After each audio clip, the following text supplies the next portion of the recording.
Good evening, ladies and gentlemen. This is Brock Beard from LastCar.info coming at you just after the conclusion of the Hollywood Casino 400 at Kansas. We're unofficially pending the results of post-race inspection. As you can see from all the watermelon wedges in the chat here tonight, Ross the Boss Chastain has pulled off his first win of the season, which means Trackhouse Racing now has both of its cars winning races this year. This, of course, being in a playoff race after Chastain did not make the cut this year. But as Chastain very clearly said to Marty Snyder, just as he had at Phoenix last year, really it's all about winning these races. And that's what the team's all about. That's what these drivers are all about. The playoff system is its own other thing, and it's its own separate galaxy of these hoops that these drivers have to jump through. But at the end of the day, they want to win a race, whatever that part of the year is, whether it's the beginning of the year or the end of it in this case. So a tremendous victory for him, pulling off the win ahead of playoff contender William Byron, who looked like he really had a good charge there at the end, got within, unofficially, the margin of victory, 388 thousandths of a second, the margin of victory between the two. Decently competitive race, I have to say. I mean, Kansas was really enjoyable when my brother and myself were there in May. Of course, that one had the photo finish, but even again, with just a relatively straightforward green flag finish there too, still put on a good show. Had some intrigue here as well, with some contenders falling out and others working their way back up to the front of the pack there. Martin Truex at one point looking like he was going to win his first race of the season. Kyle Busch looking like he was in position to get that elusive win to extend his winning streak to 20 straight seasons. Still slipped through his grasp. But regardless, had a fine run out there. Other drivers that have been a bit overshadowed here, including Byron, I would say. It seems like he's finally woken up here after making the first round here and kind of starting to return to form that what we saw out of him back in the spring.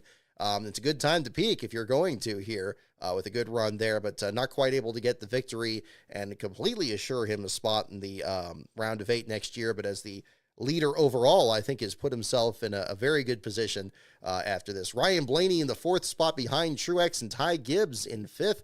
Alex Bowman, Christopher Bell, Denny Hamlin, Chase Elliott, and Zane Smith rounding out your top 10. Another great run for Zane and the Spire Motorsports effort.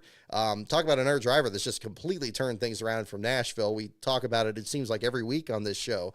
And he's becoming a contender, possibly a dark horse for next week at Talladega. We'll find out. That could be another thing to look at. A lot of stories just in the top 10 themselves there. Christopher Bell winning a pole, continuing his dominance in qualifying here at this Kansas track. Looked like he was going to have another fine showing out there, but bounced off the outside wall when he was starting to get pressured there. And that seemed to kind of set his race back a bit and wasn't able to quite fully recover from that, but still a decent finish there under the circumstances there. In the 7th spot. Denny Hamlin, there were actually reports of his car possibly blowing up within the last 30 laps of the race. His car does hold together, however, and he gets an 8th place finish. He had said on his podcast that he was particularly determined to pull off the win here, and you heard over the radio during parts of this broadcast how frustrated he was when he was losing spots with slow stops on pit road. But in this case here, actually able to pull off an 8th place finish here. And while not in a position to lock himself into anything here at this point, still putting himself in at least a decent position going into 2 pretty unpredictable races here coming up in these next couple of rounds. But again, interesting stories throughout the field. It's also interesting to see who is not among the front runners here. Kyle Larson in a catastrophic situation there. The first part of the race was battling amongst the leaders here, and kind of like what we saw out of him at Atlanta, just a little minor incident turned out to have big ramifications there. Had a flat right rear tire, bounced off the outside wall, and the team was still making repairs even all the way to the last pit cycle there to get him back to the finish. Regardless, he ended up back in the 26th spot there. A very disappointing finish given his dominance at Bristol last week. He's obviously still, again, very well heeled in the point standings going into Talladega, where he is historically absolutely abysmal. Larson, not really the person you want to pick at a super speedway, whether in any of these different circuits here. But again, him being back there, and then Tyler Reddick, 1 spot ahead of him in 25th.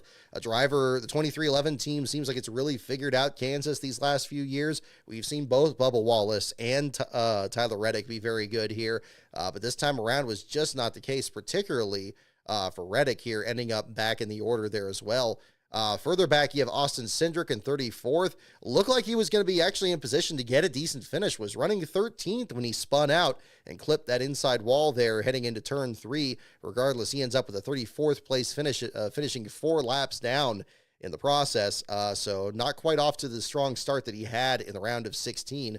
But again, wouldn't put it past him to be good at the super speedway next week. The Roval's a toss-up as well. Of course, having some good runs out there in the Xfinity Series, and we'll see how well that translates for him going forward here as well. Chase Briscoe, another playoff contender in this one here, ended up being involved in one of the most controversial incidents in this race, that being the incident that Kyle Busch was squeezing past him coming off of turn 2. It seemed like I interpreted it as pretty aggressive move by Kyle Busch in this circumstance. It seemed like that hole was kind of starting to close already as Kyle was kind of sticking his nose in there. You could hear from the onboard radio that Kyle was breathing the throttle a little bit, but did have Chastain closing up on him pretty quickly, and could have been a situation very easily where Chastain could have got around him. But again, in terms of winning the war and not just the battle to get around the 14, seems like that would have been a more favorable decision.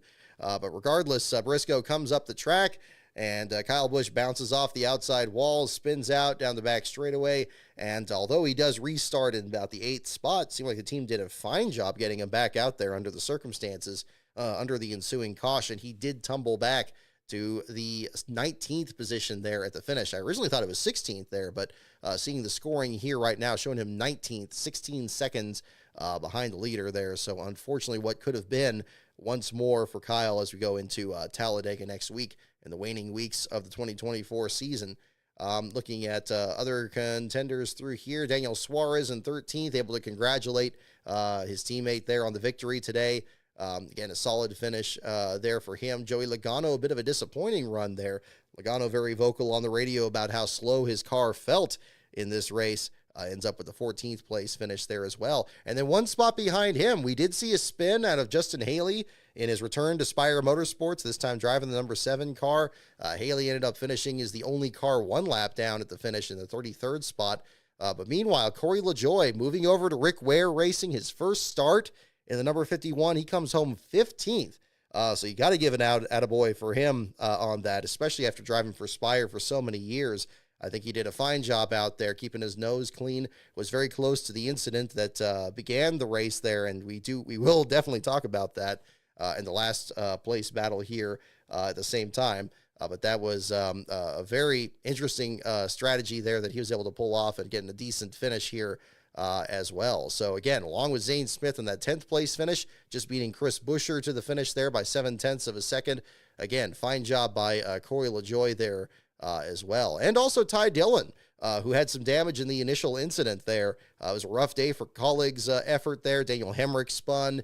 Ty Dillon got some damage to the right rear in the lap 1 incident that we'll talk about here in just a moment. But still finishing 20th and 21st. Again, not the most spectacular finish out there, but definitely not the worst possible finish, especially given that there's some playoff drivers that did finish behind them in the final running order. Just to kind of give you a little bit of an overlook for the show here tonight. So we are going to be talking more about the Cup Series race. We're going to get into the last place deal here in a little bit. We'll talk about the Xfinity and the Truck Series race. We'll do a little bit of trivia here along the way.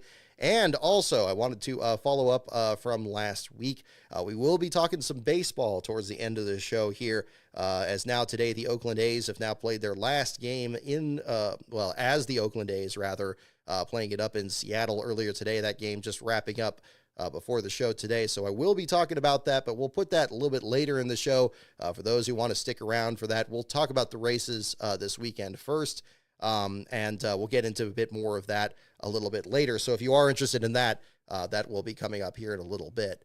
With that, let's go ahead and jump into talking about the last place battle there in the Cup Series race today, which has resurfaced the controversy that we saw back at Watkins Glen last month, or I guess earlier this month, rather. Ryan Blaney was involved in a multi-car accident exiting the chicane and going into turn 5.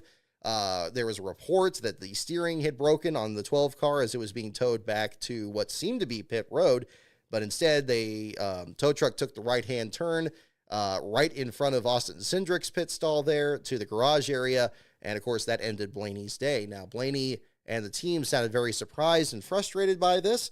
They certainly interviewed as such, but there was a report later on in that week that Blaney, was then explaining the rules, and then he's like, okay, well, yeah, that was a situation. They played it out the correct way and so forth.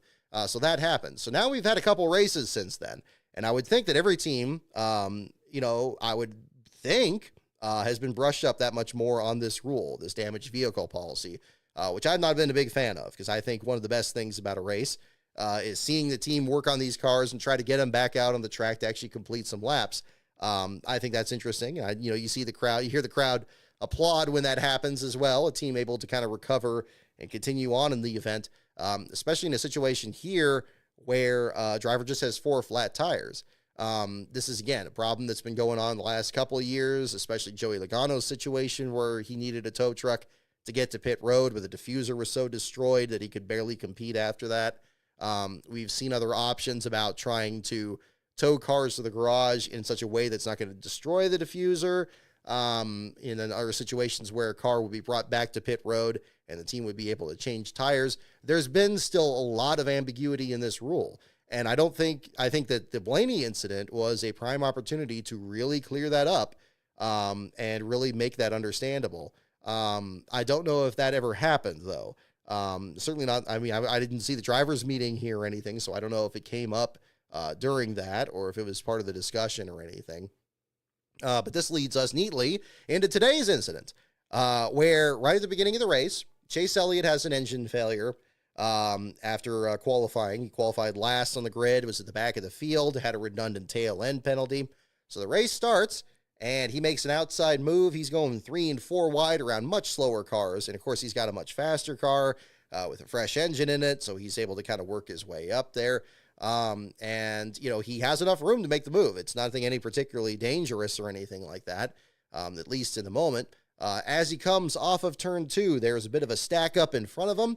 Seems like Chris Buescher, for some reason, backed off coming off the corner and kind of slid in the middle of a 3-wide pack that made it 4 wide, right as the track seemed to funnel down a little bit at that point. Stuck between Buescher and Elliott to the far right was Harrison Burton. Burton gets kind of pinball between both cars, hooks into Ty Dillon, crosses his nose there, and then clips the right rear of Josh Berry's car. Both Dillon and Berry have been running side by side before that. So this incident happens. Berry spins out down the track, and pretty much all the cars do, really. I mean, there was a little bit of damage to the right rear of Ty Dillon's car, but other than that, none of the cars that were really involved in it. I mean, even Chase Elliott, after bouncing off the wall and scraping up the right side of it, the damage to all 4 of the cars that were involved was very minimal. Really, again, Harrison Burton and Ty Dillon were able to get to pit road, so there was no issue there. Chase Elliott stayed on track, trying to evaluate the damage and figure out what was going on, but Berry was, of course, stranded on the apron with 4 flat tires. In fact, his car caught air a little bit as he was hooked to the right. Didn't seem to be any serious damage to the car. We didn't hear anything about steering damage or anything like we saw with the Ryan Blaney situation. He just needed 4 fresh tires, and he could come back around, and he can make it to pit road. This is not an unusual situation. Again, very similar to Joey Logano's at Pocono last year, and that's one of many examples we've had since this next-gen car has been introduced. It was a massive problem in even the second race that this car was run at Fontana in early 2022. But when the tow truck shows up, that's going to tow Berry's car. And, of course, Berry is under the belief that he's going to be able to come back down pit road and get 4 fresh tires. Apparently, according to him, the crew had taken down the window net and told him to get out of the car, that he was done for the day, that he couldn't drive back to pit road, so his day was done. And Berry said, no. It's like, look, tow me back to pit road. I'll put 4 fresh tires on it, and I get back out there. The car's not damaged. You can see that there's not really any damage. I don't know if there's any issue with the tow link. I was trying to verify that during the race. I haven't really heard back on that yet. I didn't seem to hear that from any of the interviews, whether it was Josh Berry's or Rodney Childers after this. So really, it seemed like they just needed 4 tires. There's no damage to the car at all, and that would have been enough to get him back out there and actually able to compete again. So Berry was understandably surprised when the tow truck is going along and it's not going on the apron in turns 3 and 4 and bringing him to pit road. Instead, it takes a hard left and goes behind the wall at the entrance to the infield. Now, of course, this isn't even the garage. Having been to Kansas last year, that outer part is just the fan zone. You got all the, the mobile homes, the RVs and everything all set up out there. And the tow truck pulls Barry's car behind the wall, drags it backwards there with the nose facing forward. So you can see him go, right into that area there. And then the tow truck seems to get stopped on a narrow road and it can't go any further. And they're waiting for a flatbed to come up there. And so, of course, Barry at this point is incensed because he knows, okay, well, wait a minute. They towed me behind the wall under the damaged vehicle policy. When the car is towed behind the wall, their race is over. And all for just the fact that he had 4 flat tires, even though he didn't hit the wall, even though he just got spun out. A very ordinary kind of accident that you would often see, car would get pushed by a tow truck or something like that and brought back to pit road. They get back out there. So, and of course now, again, the people in the tow truck are saying, get out of the car. We got to get the car on a flatbed truck. We got to get on a rollback here, and we can't put it on the rollback if you're in the car. So this is all happening. And in the meantime, Rodney Childers is calling NASCAR saying, what the heck is going on here? They were going to bring the car back to pit road. Now they have it over here. Childers apparently either didn't hear back from NASCAR or couldn't get him on the line one way or the other, just a dead end there. And so meanwhile, Barry's sitting there. You got fans walking around him and stuff because it's just sitting there right in the middle of all these haulers. And the broadcast isn't mentioning any of this, which I thought was surprising. I mean, I guess it's hard to get an announcer or anything like that over there if everybody's on pit road. I get that. But, you certainly have the onboard camera. Can't you work with that somehow? But you have this whole circus is going on back here. And Barry has to get out of the car, and his day is done. And they put the car on the rollback, and they bring it over to the garage, and that's it. And it took a very long time. It took about 30 laps, almost 40 laps, for the car to even get brought off the rollback. Get new tires on it and get it rolled onto the truck. And Childers had said over the radio, "Look, we didn't come all this way, coming out to Kansas here to run a half lap, if not just for 4 flat tires." But that's what they ended up having to do. And after all that, they got to just load up their equipment and head on to Talladega next week, and I guess get a head start on the traffic, if nothing else. But just an absurd situation here. I mean, and I would love to hear. I mean, I'd be very surprised if we hear back in a couple of days after this that Rodney Childers or Josh Berry are just going to be exactly like Ryan Blaney and say, "Oh, well, NASCAR explained the rule, and now I understand, why it's that case." This has been a lingering problem, and I was very vocal about this back at Watkins Glen. I still stand by that. This is something that is long overdue for clarification, and it's showing just how draconian that damaged vehicle policy is. Where its scope has exceeded it so much.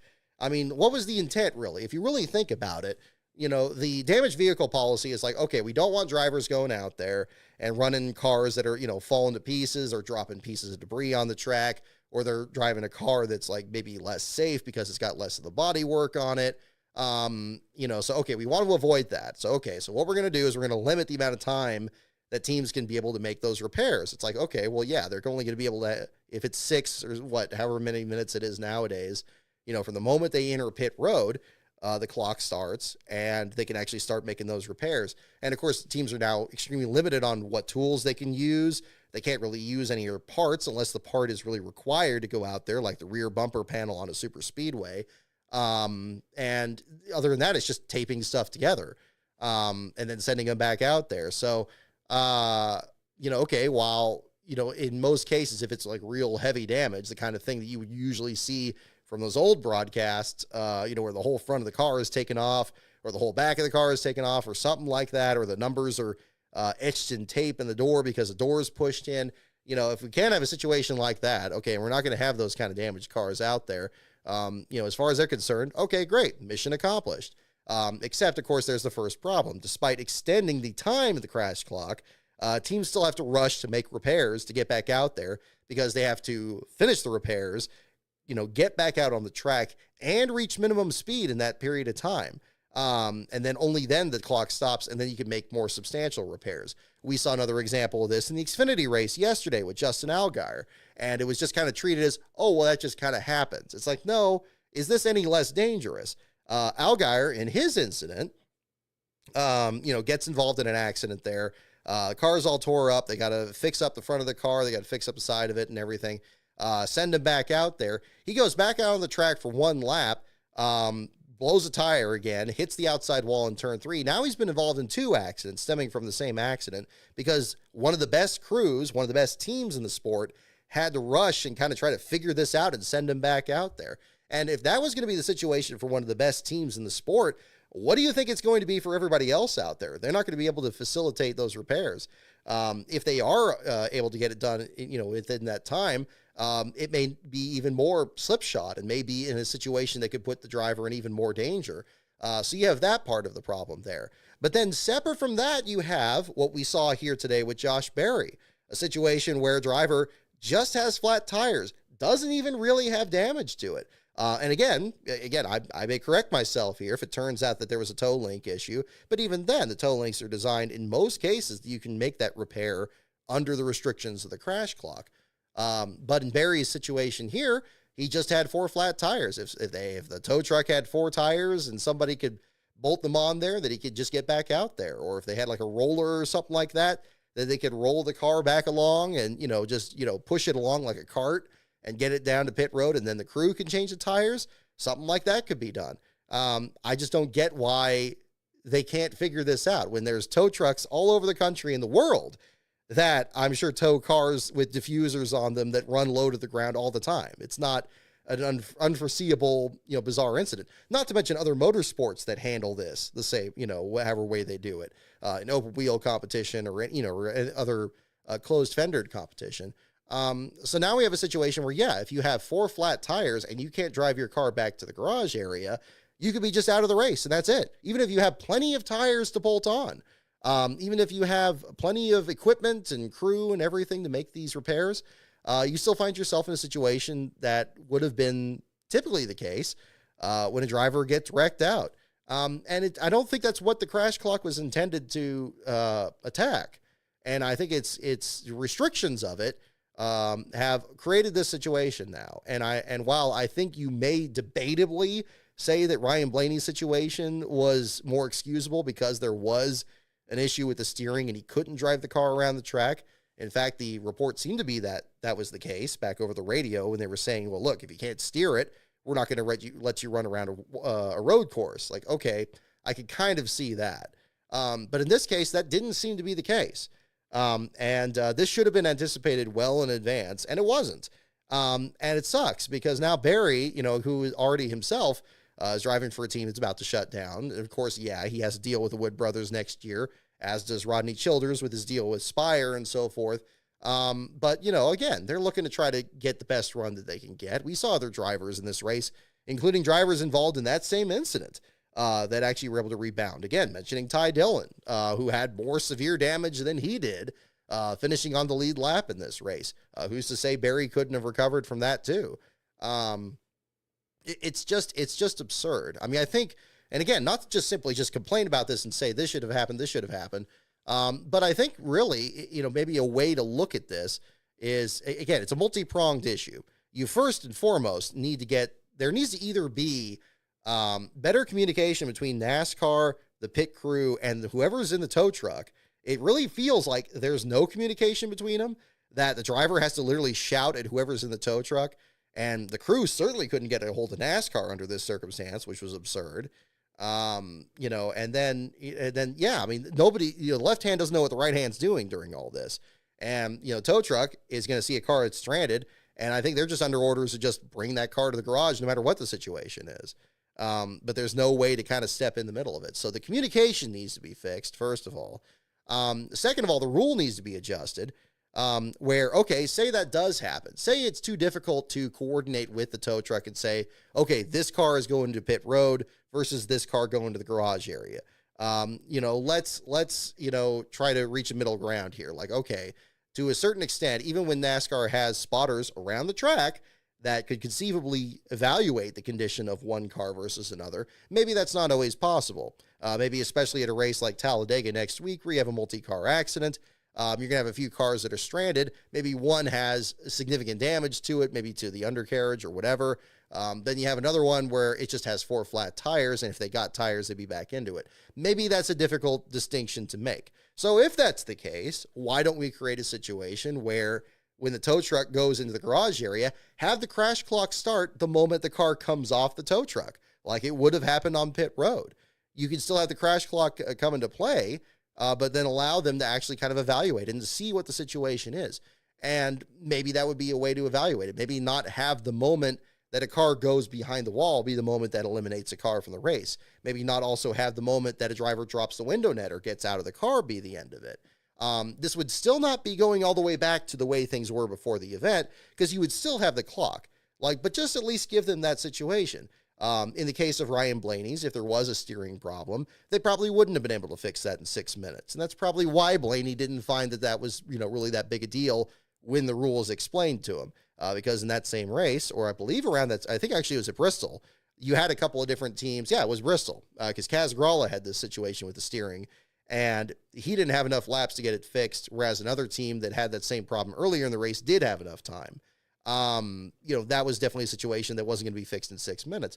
But in this one here, if it's just a matter of bolting on new tires and doing that, again, crew gets enough time to maybe get tires back to their transporter. The clock starts as soon as the car is off the truck. It's, you don't wait till, you don't have it start when the truck's pulling in, because I've seen it a lot of times. It could take forever for that car to come off the actual hauler. And this was definitely in a case of that too. It took about 20 laps from the moment the rollback stopped by the hauler before the car was even off the hauler itself. It was basically like lap 40 when he was actually off of there. So just just adjust it that way. Just make that slight change. Because, again, if there's too many moving parts and the tow truck equipment, the tow truck drivers are not going to be able to evaluate what's a relatively minor incident versus major damage and the car is just completely used up. At least create that situation there. And NASCAR should be able to, police that too.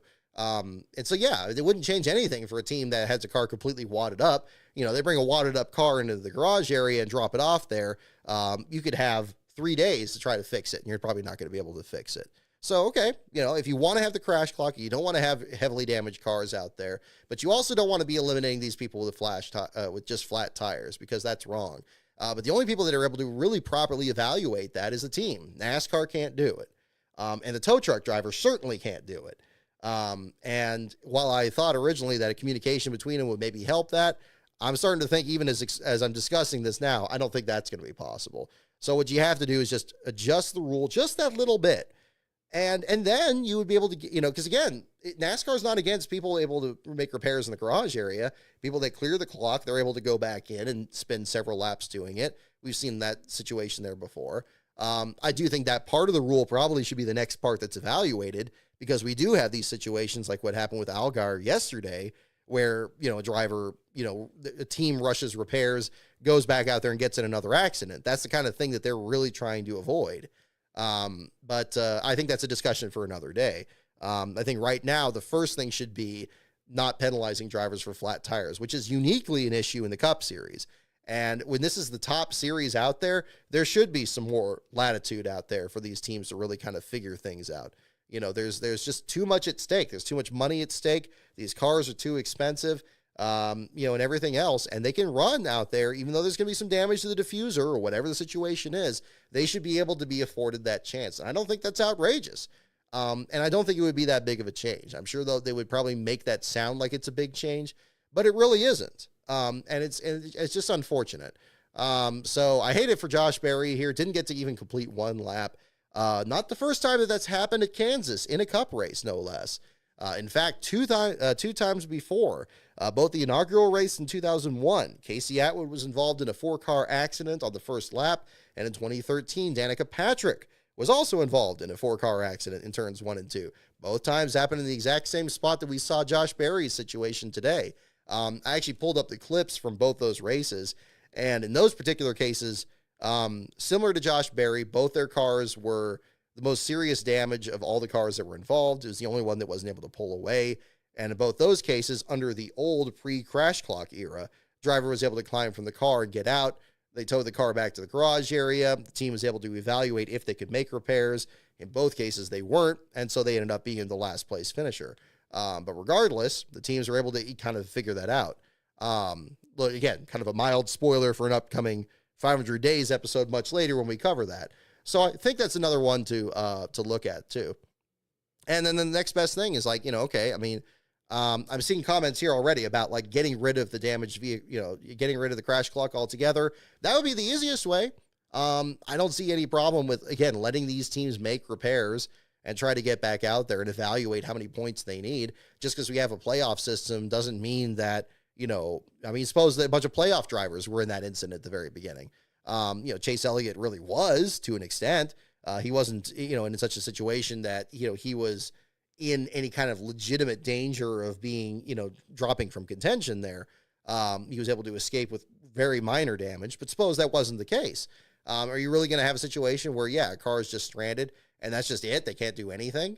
It's a team sport. The team should be able to have play a role in letting the drivers go back out there. I would be willing to try this as a compromise before just getting rid of the crash clock together. As much as I don't like the crash clock, I would give it at least a chance to kind of chip away at it a little bit, and then maybe the rest of it crumbles after it. Maybe they're just like, you know what, okay, we're tired of policing this. We're tired of having somebody there in the garage area to keep a 6-minute clock there, which they could do, because it takes, usually most of these tracks, it takes a very long time to get the car towed to the garage area. Certainly in Kansas is a perfect example. It was the same thing when I was watching for Jimmy Johnson's car to come in back in May. Took forever. I think they used the exact same entrance because he had the wreck in turn 2 and then found his way back around at that point.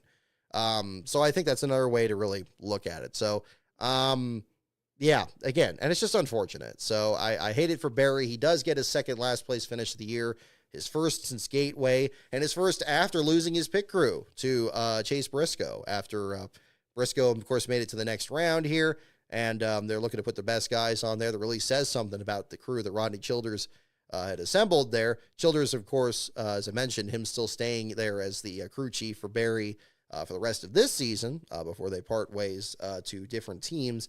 Just a rough deal there. The 4-car ends up in last place. J.J. Yaley with an electrical issue much later in the race there was attempting to get Jonathan Cohen's team its next start here. It's good to see him even on the entry list at all, being able to compete in another race, especially one that's so far out of network there from the East Coast races that they tend to run out there, especially the super speedways. I think back to like when they were running Sears Point or Phoenix back in the old Team Extreme days there. But unfortunately, a short day for them, either a master switch or a battery failure. And according to the team's radio, they didn't have a replacement of either of those. So that ended up being the end of their afternoon there, with Yaley finishing in 37th. Jimmy Johnson got damaged in the Josh Berry incident, finished in 36th. Eric Jones had a trip through the grass in 35th. And got stranded out there as well. Luckily was able to drive away. I don't know if he did a full lap out there to get to pit road. It seemed like a pretty absurd situation there. But of course, Kansas doesn't have that infield track portion there for teams to kind of shortcut that area. And that grass is really thick. I walked through that back in May. I know there was a lot of rain that afternoon during that race, or in the lead up to it rather. But yeah, it was enough that it was a little bit hard to be sure-footed through there. You had to kind of take a wide stance kind of walking through that, try to get up to the start-finish line, which now is repainted and straightened out. I thought it was very interesting that they did that. Of course, it wasn't as much of a factor this time around as it was back in May. But again, nice job on them cleaning that up there as well. There were some great shots of that through the weekend. And Austin Cindric rounding out the bottom 5 there for the aforementioned situation with him spinning down the back straightaway and eliminating that issue there too. But seeing other examples in the chat here too. Yeah, Dale Jr. and Steve Park, Poconos crash on lap 1, Randy Bowman. That's another example of it there too. Kansas itself has had just 3 last place finishers but without completing a lap. But yes, you're right. That was another example of a last place finisher at another track that was eliminated on the first lap. In fact, even Sears Point had the big pile up in 2006 where Tom Hubert was last for a 3rd consecutive year. That's going to be the big exciting story that we'll be covering there at Sears Point next July, is if Denny Hamlin is going to match Hubert's feat and get 3 consecutive last place finishes at the track. One can only find out. He had one that happened at the end of the race, and he had one that happened, lap 3? I guess he's due for one in the middle of the race here to see how trends go on that event there, but we will find out that next July. Still working out what my trackside coverage is going to be for next year. I was kind of extrapolating how much vacation hours I'll have at that point. Right now, we are looking at a potential of maybe linking a couple races together in May, and we'll be finding out what's going to be going on with that. We're also looking at maybe even adding on Vegas in March, which would be good. I really enjoy covering Vegas. It's not that difficult to get to from here at Last Car headquarters, and they put on a good show out there. But certainly the ones that we're really looking at are going to be Sears Point in July, and Phoenix, return to the championship weekend at Phoenix in November next year, not this year. So we're looking at that. So hopefully those of you who enjoy the trackside coverage, will be very excited to be returning to that again next season. Again, we'll be going into more about that in a little bit. But again, congratulations to Ross Chastain on a tremendous victory. Again, pending the results of post-race inspection. We'll be getting into the Xfinity and the Truck Series action here as well. Before I get into that, I don't want to ignore the elephant in the room there. And of course, the terrible Hurricane Helene coming up the middle of the country there. Harrowing shots from what's happening over in North Carolina, Tennessee, and a lot of regions that Last Bro and myself enjoyed driving through these last couple of years as well. I know a lot of people are hurting out there. Certainly praying for y'all, hoping that everything's going out okay out there, and things turn around hopefully soon. I've been very impressed by the efforts that have come to people in that area. I heard that there was a contingent of rescue equipment leaving from San Diego that's been heading back east. There were also some tweets during the race today about others using their private aircraft, including Greg Biffle, that have been involved in the rescue efforts out there. So kudos to them. And if you're watching from that area, we're definitely thinking about you over here at Last Car headquarters as well. On with that, we'll talk about the Xfinity and the Truck Series action. And again, we'll be going into trivia, and we'll be talking about some baseball here in a little bit to kind of wrap things up on the show in a little bit. Jimmy Clements, I see your comment here as well. Yeah, go to Daytona for the 500. One of these days. I don't want to set a date here on that, but undoubtedly that is going to be on the list. I would love to do the 500.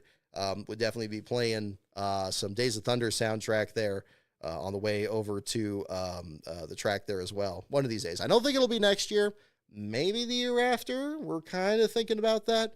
But next year, I definitely want to kind of get on that because we only had 2 races really this year.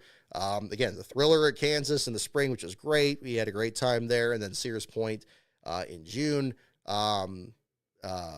Actually, kind of a good transition for the Xfinity race, too. I was really thrilled to see a KOA, Campgrounds of America, sponsored car in the Xfinity Series race today after we were there for the Sears Point weekend. We had such a great time over there, and we're definitely planning on doing that again for the race next July. So that'll be another part of our coverage there, again, coming up on that. But Connor Zilic, what a run he had out there in the Xfinity Series race yesterday. Qualified 4th, finished 4th, looked like he was going to be an outside contender at actually pulling off a win there. He did a fine job out there, and I think the expectations were understandably high. I mean, the kid wins 24 Hours of Daytona. He comes out, he wins his Xfinity Series debut at Watkins Glen in a very physical race there for much of the field. And then he comes out here on an oval, a very tricky one. We saw himself get loose many times out there, have to save that car from spinning. We saw a lot of drivers today in the Cup race have the exact same issue.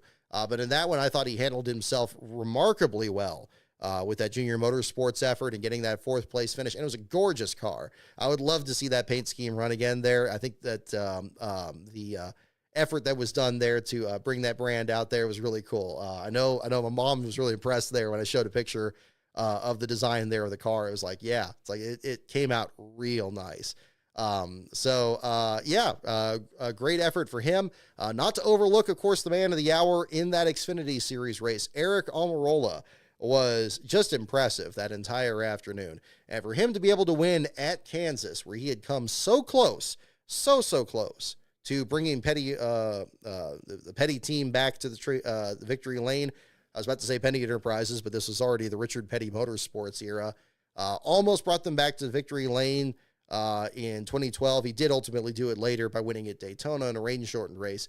But in 2012 at Kansas, after they repaved the track there, he had a fantastic run out there. Unfortunately, it wasn't meant to be there after he led some laps. And then, of course, when you think of 2017 and that terrible accident he had out there where he broke his back and was out for several weeks, that was ultimately the moment that got Billy Johnson and then Bubba Wallace into the Cup Series there. And Almirola came back and carried the Smithfield brand all the way through the end of last season. Again, Almirola himself this year driving for Joe Gibbs Racing, the team that he had left after the frustrations of that Milwaukee race in 2007, where he had to hand over the steering wheel to Denny Hamlin, who was just coming over from Sears Point that weekend to take over in the Rockwell Automation injury. And then this year, where Almirola almost won at Indianapolis, got double-teamed by the Stewart-Haas racing effort out there on the very last lap, and got shuffled out of the lead. What a tremendous victory for him, being able to pull off the win at this track under those circumstances. I think, if anything else, even more needed to be said about that victory yesterday. It was a very emotional one, as you can tell, for him as well, and really good to see. So I think that was one of the other feel-good moments from the racing weekend here this weekend. So congratulations to Almirola, leading 16 laps and pulling off a victory over a heavily favored Cole Custer. Custer seemed like he had that win very much at his back pocket there.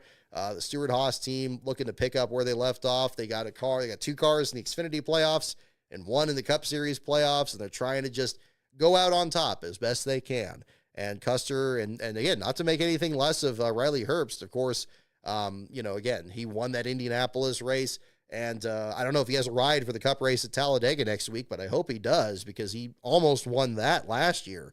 Again, there's a lot of talent over there trying to, pull off the championship here, but Almirola, despite not being, of course, a championship contender himself, as he shares this one of two all-star cars here over the JGR team, a fine effort for him, pulling off the victory. Custer in second. Chandler Smith was very good in that race, led the most laps, but has to settle for third over Connor Zilich.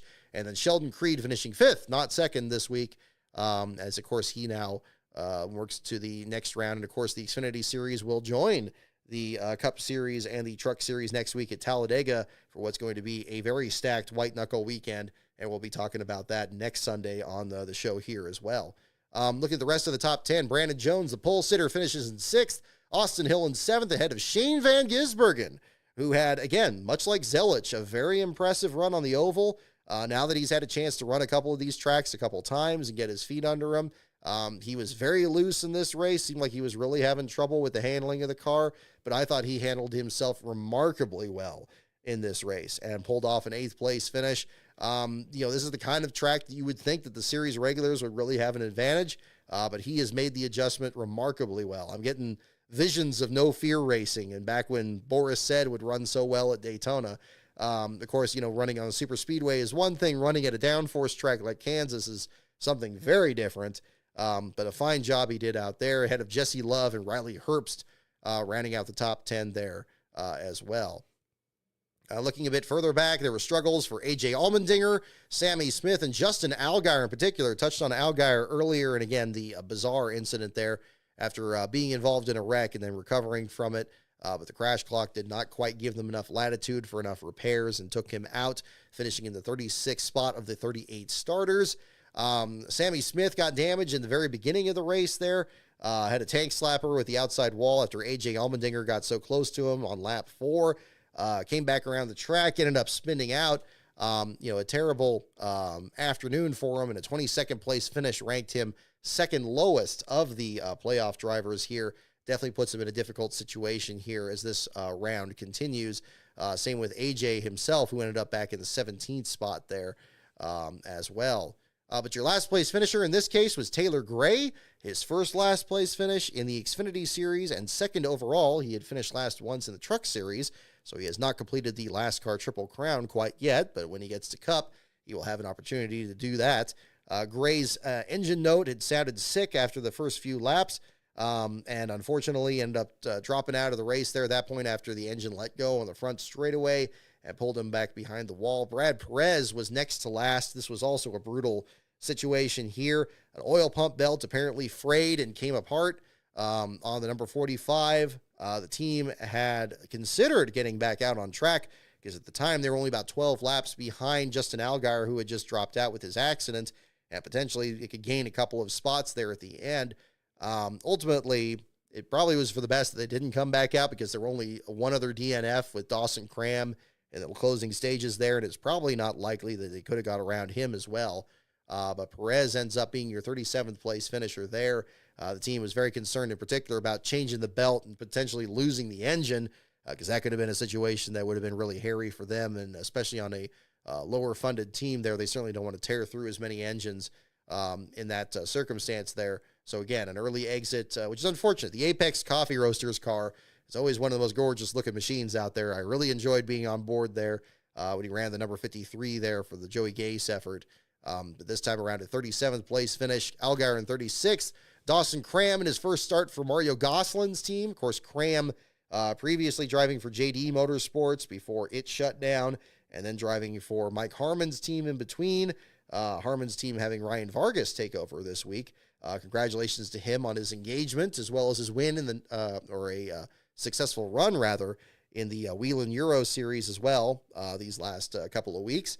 Vargas actually did a fine job out there, finishing in the 29th spot, 4 laps down in the Harmon entry. Finished ahead of some high-powered entries there, as well as Corey Himes, for example, finishing back in the 31st spot there. So kudos to him. Daniel Dye ended up rounding out the bottom 5. Unfortunately, Dye eliminated from the Truck Series playoff in this third round here as well. We'll get more into that in just a little bit here to kind of cover that portion of the weekend. But that was your bottom 5. Logan Bearden was your last place runner for a lot of the opening stretch, but was able to climb his way through the rankings there to 33rd by the finish to get out of the bottom 5 there, finishing 10 laps down. The AM Racing team continuing to struggle with issues right from the beginning. Sounded like a flat tire for that program there at the very beginning that dropped them a bit back in the order there. But regardless, getting a decent couple of positions there despite the situation going on there. So we will move ahead here to the Truck Series race in just a moment here, kind of looking at some other finishes further back. Leland Honeyman Jr. went from last on the grid to finish 25th. Kudos to him. It was cool to see the Billy Ballou Motorsports team sponsor Kyle Sieg for RSS Racing. And a lot of these bits of information, I would want to give full credit here. Colby Evans did a fantastic job of coverage this weekend. Wasn't the only one. Steven Stump did another great job this weekend as well. I don't know if Toronto was out there as well. But Colby did a great job out there at Start and Park Car on Twitter there. Seemed like he was having a great time doing some photography and some behind-the-scenes coverage there, which, especially for my beat there, is extremely invaluable because it's so hard to piece together what's happening from the little bits of information on the radio and the onboard cameras. The on-the-ground reporters is really a big difference there. So kudos to him on that and a fine job there as well. But looking through the rest of the running order here, we'll jump to the Truck Series here in a little bit. I was just noticing the other two Alpha Prime entries finished 18th and 19th, with Poole ahead of Ellis. And J.J. Yaley, after his struggles earlier today in the Cup race, actually got a 20th place finish for Bobby Daughter's team. So again, a solid run there for those organizations as well. Looking through the rest of that lineup. And Matt DiBenedetto continues to really outperform in that RSS racing effort.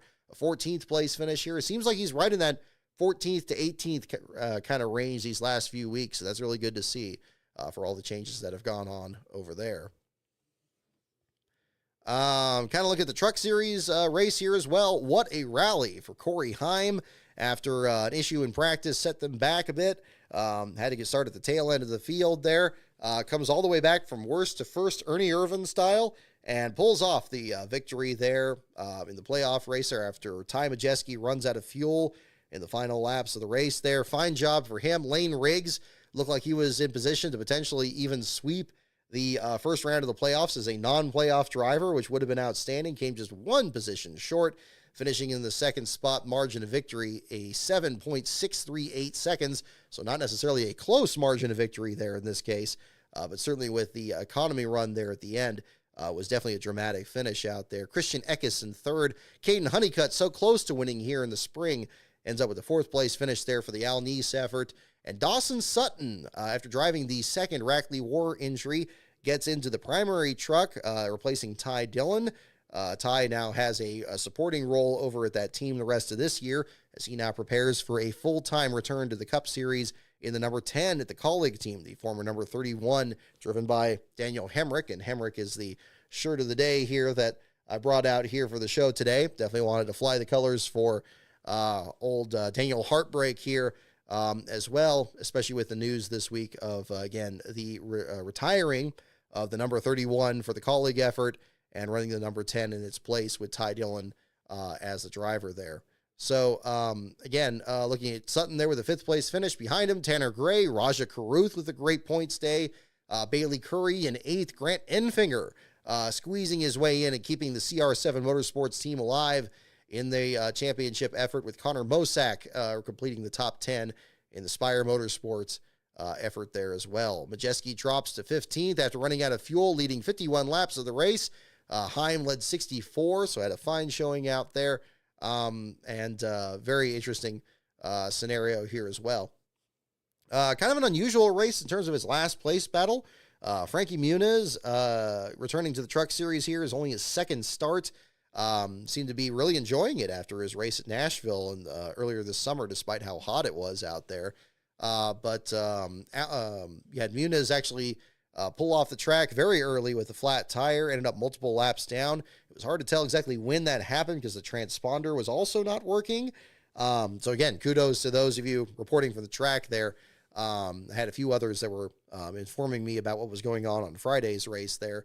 But Muniz ends up dropping further back in the order there, but does climb back to finish 29th, kind of like Logan Bearden in the Xfinity Series race, but ends up back in 29th there to finish. The last place finisher was the first for Marco Andretti. Congratulations on the new addition to their family with the birth of their child the last couple of weeks here. But unfortunately, a short evening for Marco on the track in the race with a brake issue. Sounded like that there was an issue with one of the wheels on the car there. They weren't able to quite diagnose it. He had kind of lipped around there a couple times at the beginning, but unfortunately pulled behind the wall. It is now the second straight year that the Roper Racing effort has finished last in the Truck Series race at Kansas. So an unfortunate, it seems like this track is just kind of their kryptonite, I suppose, for these last couple of years with two different drivers. Last year, you may recall Spencer Davis was driving this truck, got damaged in practice. They had to actually kind of smooth out the entire right side of the truck just to get it presentable for the race, but then ended up pulling off the track in the opening laps. This time around, again, brake issues being listed for Marco Andretti. Kind of an unusual situation because NASCAR didn't actually announce that he was out of the race. Usually you hear that report and they say what the reason out is. Perhaps because the truck race is so short and it did end so quickly, even with everything that occurred in it. Andretti ended up being your last place finisher. Brake issues, the reason. Bizarre incident after that with Corey Day and Matt Mills. Mills' truck seemed to turn to the right unexpectedly. There was some great discussion online here about how that potentially could have happened, given the fact that the rear tires on Mills' truck seemed like they were locked up. So maybe there was a problem in the rear gear or an axle failure or something that just jerked that truck to the right, because it seemed pretty inexplicable that he had actually crossed into Day's path there and took both of them out. Very different from what we saw in the Cup Series race today, where Justin Haley, I think there's maybe just a bit of a miscommunication there with him and the spotter, Stephen Parsons, of course, part-timer in the Xfinity in Truck Series here, where they had to spin down to the inside. Thankfully, Haley, although losing a lap in that incident, was able to finish the race under power, so decent recovery there for that program. Jennifer Jo Cobb finished in 31st. Again, big thanks to Colby Evans here for reporting on this as well, that the Andy Hillenberg's team, a little bit of a Rise of the Field Fillers crossover here. Andy Hillenberg of the Fast Track Racing ARCA team was helping out Cobb this weekend. In fact, Hillenberg sounded like he was the crew chief, or at least had a major role in that and calling the race there for Cobb. An electrical issue centered behind the wall at least 3 or 4 times in that race. Ultimately fell out of the race in the final 10 or so laps to finish in the 31st spot. And Lawless Allen with a flat tire, but thankfully was able to, did a great job staying out of harm's way and not bringing out a caution at the end there. So he did have that dramatic finish there with fuel mileage as a factor. Regardless, Allen ends up in the bottom 5, just bumping Frankie Muniz out of it to finish in the 29th spot there as well. So, yeah, it's going to be an interesting stretch run here. I think it was a pretty exciting weekend, I think, for all 3 of these series.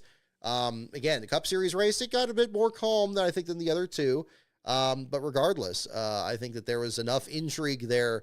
Certainly with some drivers that were having some good days and others that were trying to kind of have good days, and potentially some, again, the playoffs kind of becoming more and more of kind of a background thing here, where you have, again, non-playoff drivers winning, just like Chastain, just like we saw with Buescher at Watkins Glen and so forth.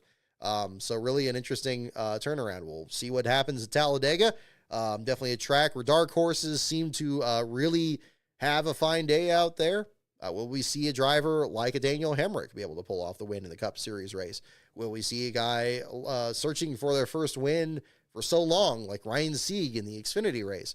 And the Truck Series race, well, you can't forget about Norm Benning now, can you? Yes, next week in the Truck Series race, finally, the long-awaited first run for Norm Benning and the truck that he picked up through the Henderson team. There were some reports that KBM may have been involved in the production of that truck before Henderson got it, or whatever the situation was.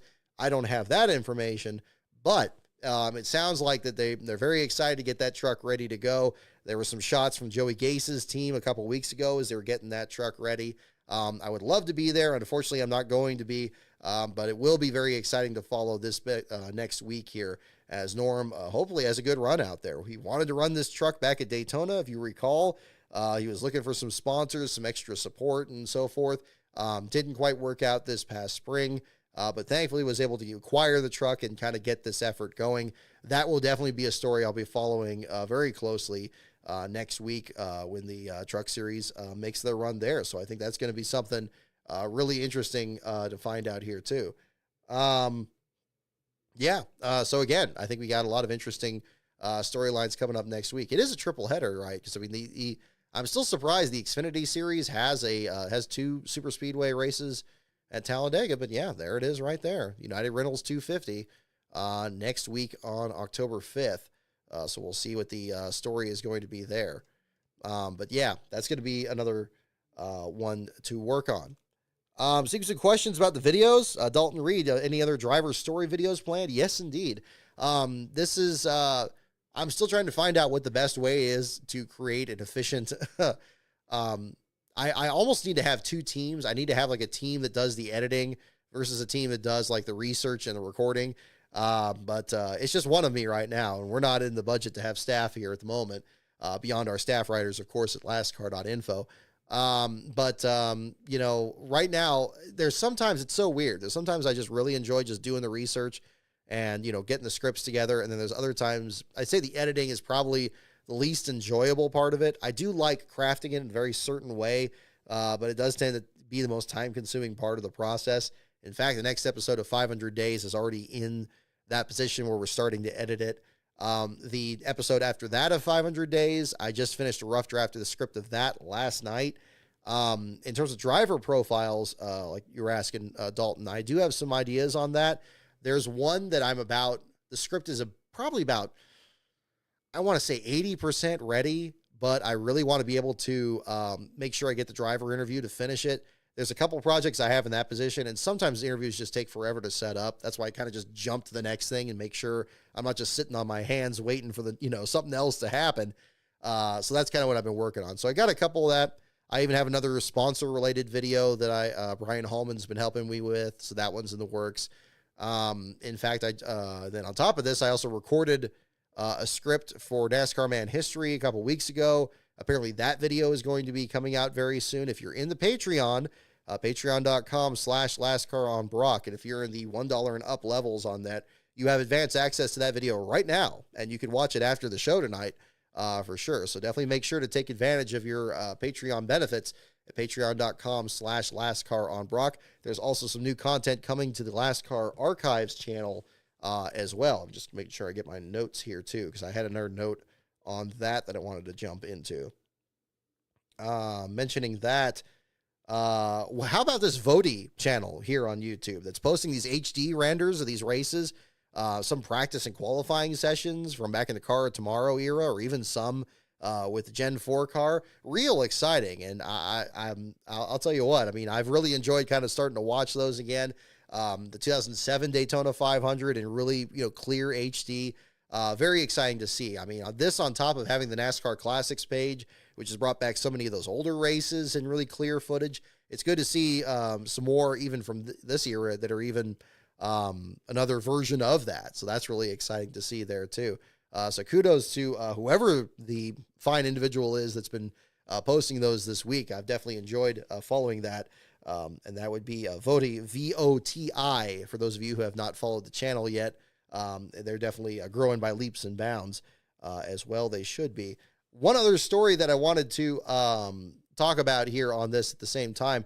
There was a moment during the race today in the Cup Series race where Jeff Burton was talking about Alex Bowman and how so many fans and media people and stuff have been really judging, Bowman's performance there and asking, okay, well, you're competing well enough and you're trying to actually kind of get, are you going to stay in this ride or not, and so forth. And Jeff Burton made a very interesting comment about him saying that he remembered being in a similar situation. And I think I know exactly the moment he mentioned.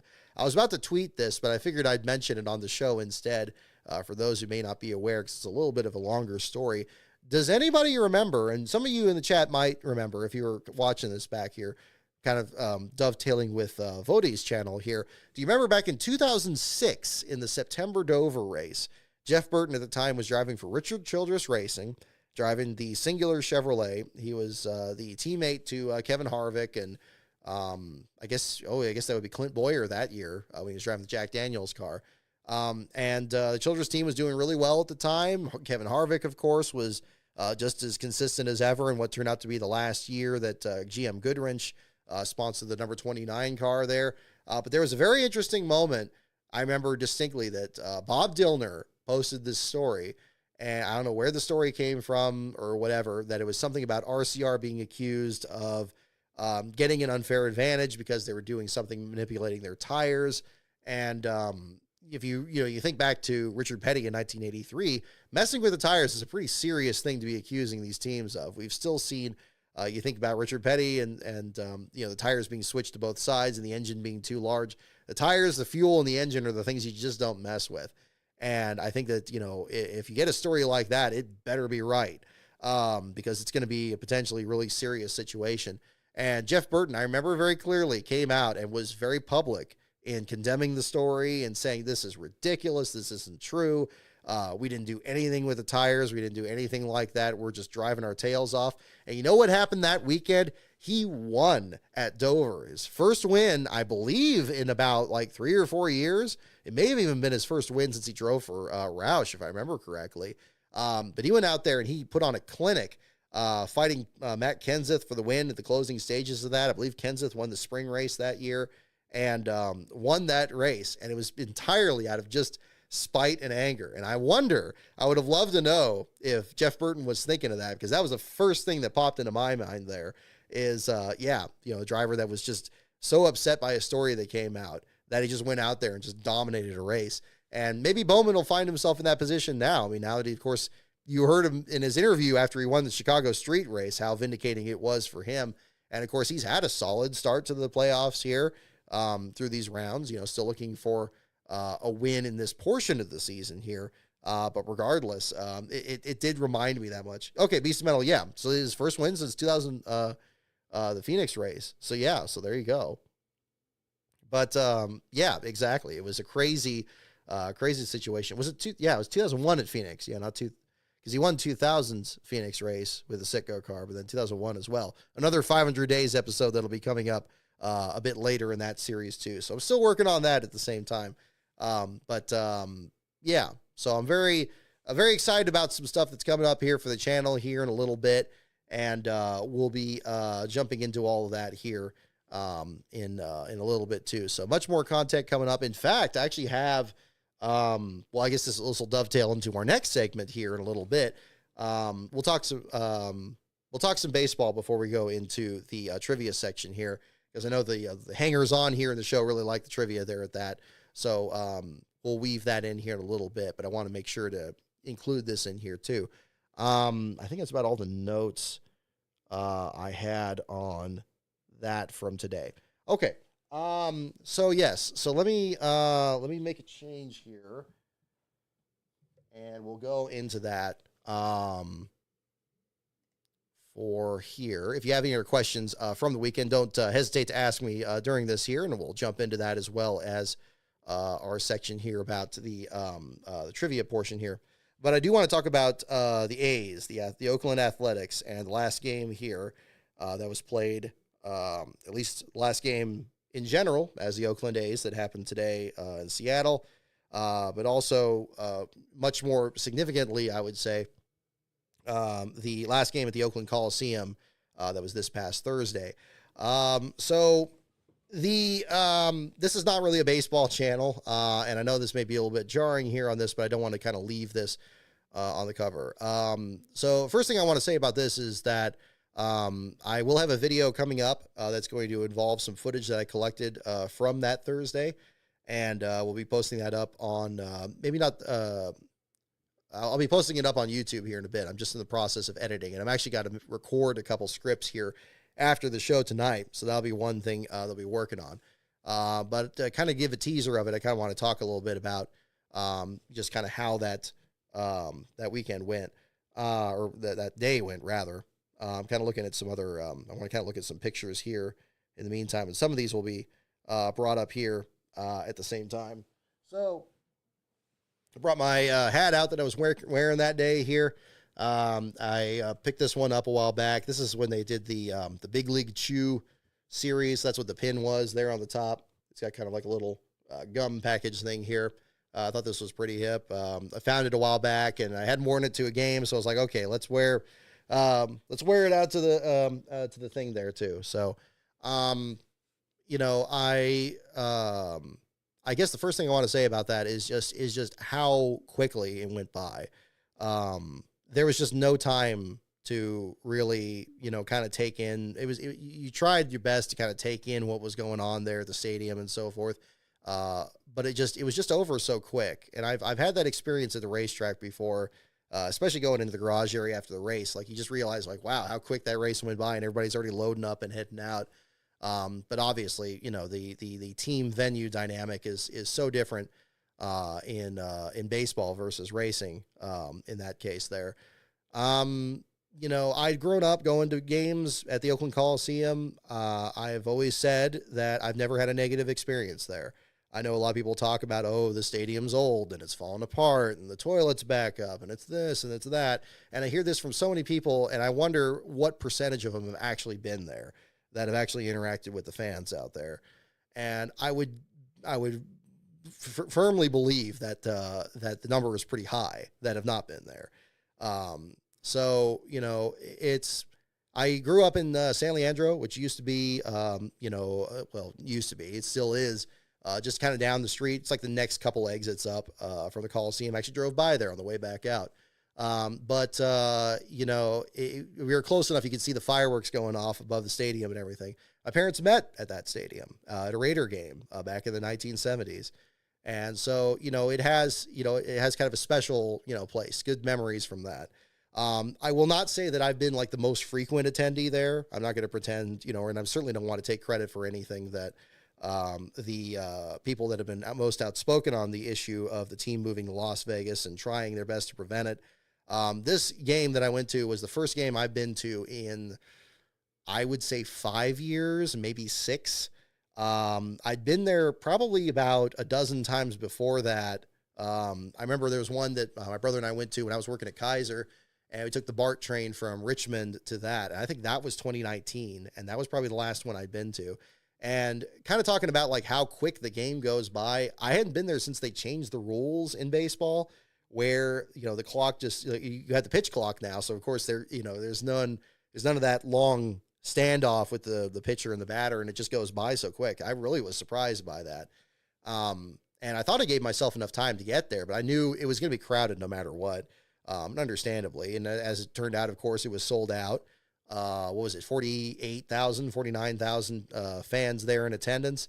Yeah, I left here. We live about we've moved further and further east from the Coliseum, which is pretty much the biggest reason we haven't really been there more lately. So it was probably about like a 2 or 3 hour drive. So I left pretty early in the morning, getting down there. Had a couple traffic jams on the way. Didn't get in there till maybe about 10:30, which is about 2 hours before the game started. I recorded some footage there. I wasn't sure exactly what to expect in terms of the atmosphere at the park there. I heard that they lost the night before, and that was a really emotional game, and you got people, scooping dirt out of the outfield and stuff like that. And I was thinking, oh man, I had bought my ticket for this back in the spring, knowing that this was coming up, and I'm like, well, it would probably be best to be there just to fly the flag. Family didn't really want to go, so I was like, okay, that's fine. I'll just fly the flag there for the folks here. Did that, went out there. But it was really, obviously you're going to have people carrying like the cell banners and so forth. And obviously people are disappointed and frustrated, and as well they should be. I took the back way going into the stadium, and there's houses that are right up that street. And, for them, you could walk to the stadium, kind of like you see, some of these classic stadiums like Fenway or, Wrigley or any, some of those other ones. Maybe Wrigley's not a good example, but again, I'm not the most knowledgeable on baseball history, but, it's very much, the local, community, everybody able to kind of go down there. And, we lost the Raiders, lost the Warriors. Warriors aren't that far away, but still not in that complex there. It's been a difficult stretch, and luck, we've been, fortunate in some case that we've been a little insulated from that by moving further and further away from it. But it was definitely made clear get there. I mean, there was you could see the frustration, you could see the disappointment. But I think, especially once people got in the stadium and the clouds parted, everybody was just that determined to just, the crowd was alive. Everybody was just nuts. And you'll see a lot of videos of this that people have already posted. Mine's going to be the Johnny Come Lately on this here, because Adam the Woo was there. A lot of other people on YouTube and so forth. A lot of people with cameras out and filming footage and everything and doing their thing. A lot of people with professional equipment. And, I'm sure there's going to be plenty of documentaries that are going to be made of just this one game. So it's pretty neat to be there. And that was pretty cool to see. So I was down over in I guess right field, like towards the first baseline, section 111. So I was kind of like past the Rangers dugout there. And so I was pretty near where, after the game, you had people that were kind of pulling seats out. That was kind of happening the next row over. Some people threw some smoke bombs on the field there in the last couple of innings. It did get a little hairy in the last 3 innings. But it seemed like, the mood was definitely, it was a celebration, I think, in a lot of ways. Certainly after the game was over with and it got I think there was probably, when the game wrapped up, and thank God they won, because that was really exciting. They played great out there, and good for them, for staying out there. The speech that the manager gave was tremendous. That was good. But I mean, certainly the part I was dreading the most was what was going to happen after.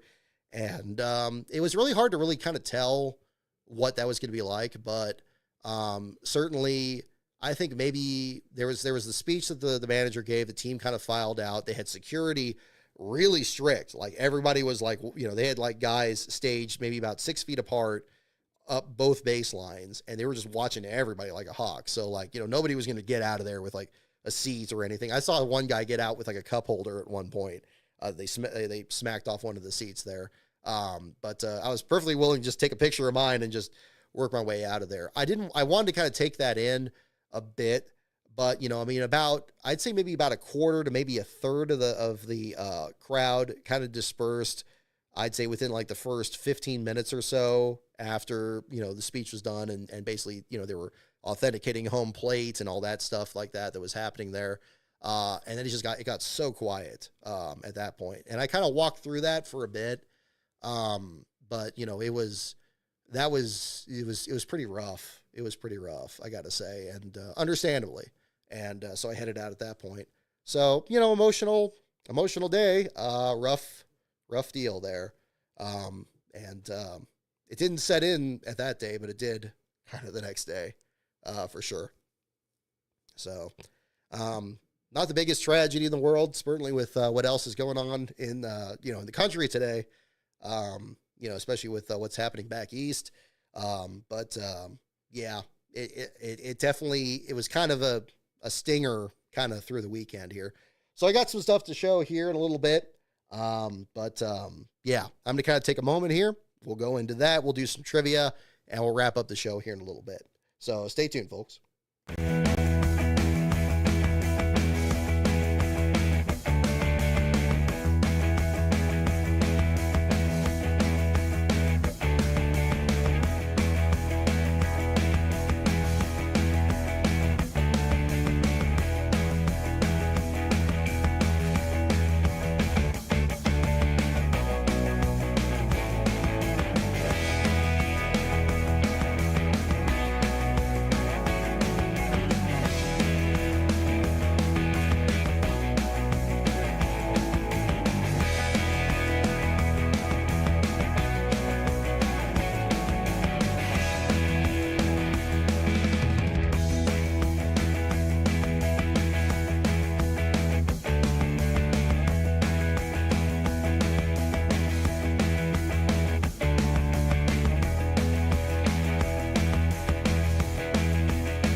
Okay. So, yeah, so John Fisher can sit on attack for sure. Yeah, definitely. Yeah, that was definitely the atmosphere from all that. So, yeah, so there will be a video coming up on the channel. I have about 40 minutes of footage that I saved from that. I still want to kind of edit that together, maybe add a bit of narration to it. Undoubtedly, if you're interested in that subject, you've seen plenty of videos of it already. I've been kind of amazed. And again, there were probably more, just as many cameras as people there that weekend, for better or for worse. And it looks like that was the same case even at the last Mariners game earlier today. But that would definitely be another situation there at the same time. Yeah, so I did bring with me, let's see. So I do have my ticket. I brought mine. I didn't know that you could print your ticket. This is the thing again, and I want to kind of hammer this again. There just really wasn't time. I mean, it was. I've never seen the place that crowded. I was there for the game where Josh Hamilton, was Josh Hamilton? I think it was, or was it? Yeah, the guy in the Rangers that dropped the ball in 2012, and the A's won the game, and they locked up the West on the last day of the season. That was a great moment. I remember that very clearly. But I didn't know you could print out, like, that day was like really busy. That was probably the busiest I'd seen it there for sure. I don't know if it was sold out, but it was pretty close to it. But yeah, I got the old, they had like these that they were handing out at the door. So I picked that up. I think all of them have the same number. It doesn't have the seat that had on there. I didn't know you could print out your ticket at the box office there. That's something I kind of regret not doing because, I know that they have the digital tickets, but then you can't save a screenshot of it, so I didn't save that. And did I get to one of those models? Absolutely. I got the little Coliseum thing here, so I definitely wanted to make sure to pick those up here. Again, I felt like that was about as much as I could do in the stadium at that point. I certainly didn't want to wait till being like one of the last ones in there because I knew that was going to be real hard. So I didn't do that. But again, it's not at all worth losing the team there. But again, the model here, I think they did a nice job on that. So that's pretty cool. So we're going to be hanging on to that here at the same time. Those of you, actually, I tweeted a picture the other day, and I almost wore this at the stadium, but it didn't quite fit me very well. It always kind of fit me weird, even in 2012. But here's the shirt I was wearing for the Josh Hamilton game, the Kyle Petty one here. I've worn it on the show here before too, but it kind of has that extra little bit of significance. I should have brought my Mark McGwire pin up here. I had that on me too. The pin kept getting unhooked, so that's why you don't see it later in the show. I ended up just putting it in my bag, but I brought that out there at the same time. So there was that at the same time. Postseason, yeah, there you go. And then finally here, I picked this up. By the time, they ran out of they were selling. It was cool that I had misgivings about buying something in the stadium. I bought food for sure, and you got to, oh gosh, those poor workers there. There's a lot of them that are like losing their health coverage. They're losing, they don't have any severance. That's awful. I'm glad they had at least a tipping option for them at the stadium there, because they got a real raw end of this here too. Another thing to kind of show here too, I picked up this is just in a small. I just got this just to kind of get the design, but they had the final game deal here, and certainly for the last car theme, the last game on that. Definitely pick this up. This wouldn't even fit me when I was in the third grade, I'll tell you what, but definitely wanted to pick up one there at the same time, and happy to support the local vendors they had out there too. So, again, weird situation. I'll go into it more certainly in the video that I'm putting together here.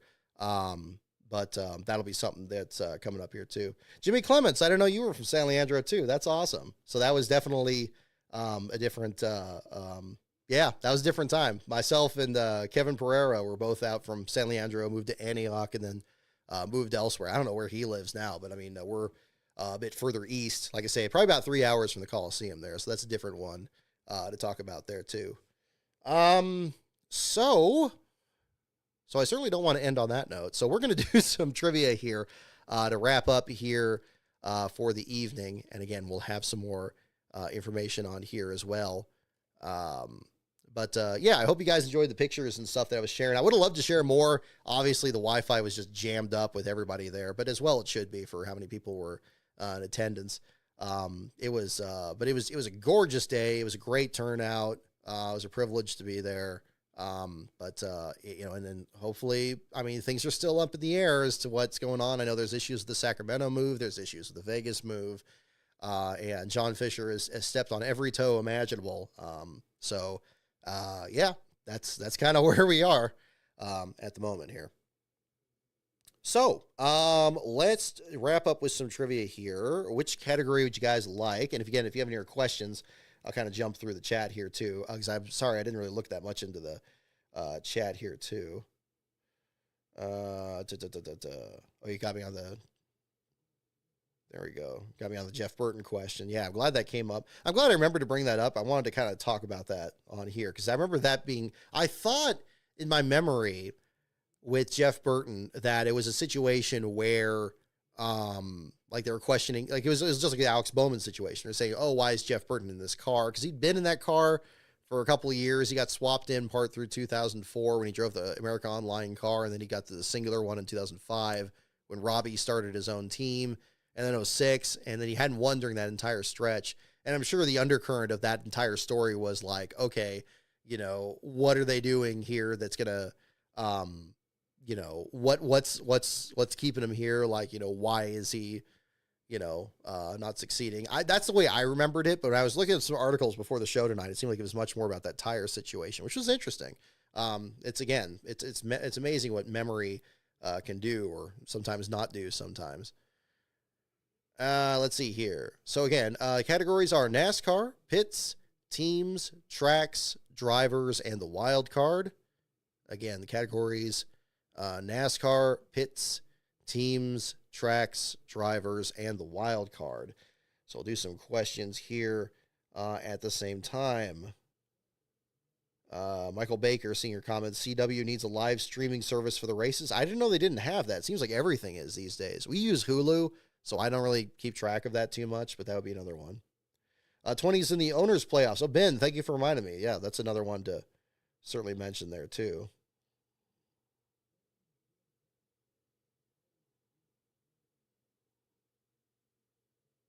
Oh, goodness, Dalton. Seeing your comments on the Halifax Medical Center. Goodness. Yeah, Jimmy would love to meet you too, for sure. If we're over in Florida, I haven't ruled that out. I've thought about either Daytona or even Homestead. Like, I think Homestead has a very interesting atmosphere through here. So yeah, we definitely talking about that. Oh, urinating tree's been doing a charity stream. Fantastic, good for him. Yeah, if that's still going, definitely check that out for sure. I'm glad they're doing some other programs with that too.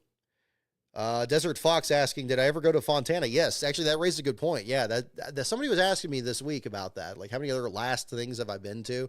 Because, yeah, going to the last race at Fontana is probably the only other example I can think of.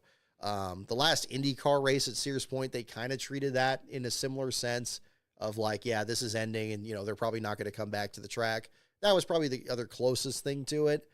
They gave out little champagne bottles to everybody in the media center, so that was kind of an interesting moment.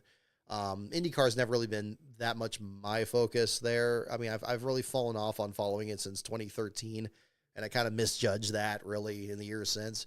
Yeah, that was definitely another one. But Fontana for sure. And then, yeah, seeing that track just gradually get kind of gobbled up by all these massive, Amazon buildings. And now apparently I saw another video earlier today about just how much of that whole area is just Amazon warehouses now. I mean, it's just kind of astounding.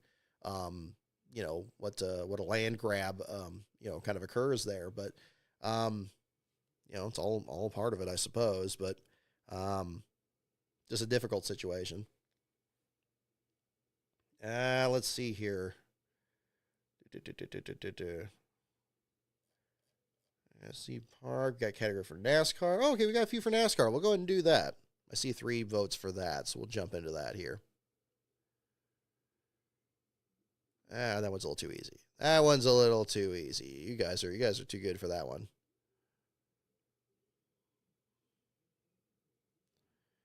Let's see.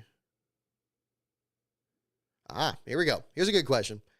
Try not to look this up. Try to guess it. We're looking for a number here on this one. How many of 1997's top 10 NASCAR Winston Cup drivers piloted Chevys? How many of 1997's top 10 NASCAR Winston Cup drivers piloted Chevys? That is our first question. Oh, yeah, Riverside. I guess you could say that, too. I mean, Riverside was the... Oh, yeah, just responding here. That was probably another thing. I mean, one where I hadn't really been to the track. I mean, I certainly wasn't there in 88 or 89. It would have been cool to, but I wasn't really into the sport back then. I think I was like 3 or 4 when that happened.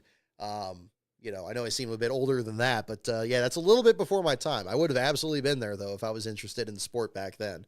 And I unfortunately, when I was in Irvine, when I studied down there, they still had like some elements of the track that was still there.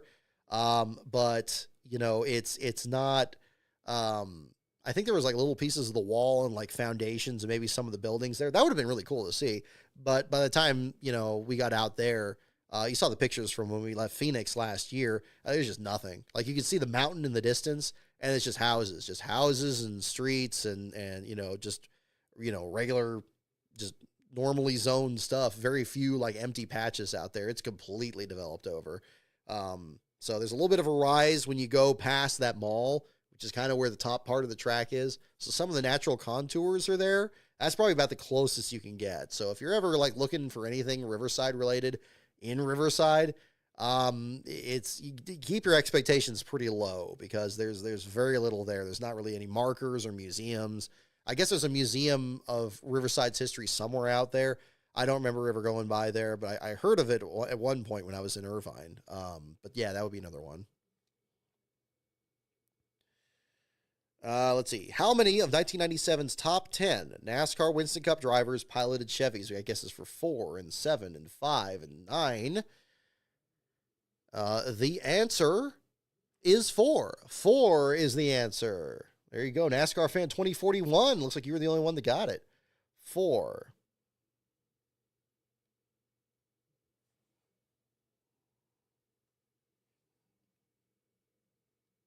Just seeing your comments here, Beast of Metal as well.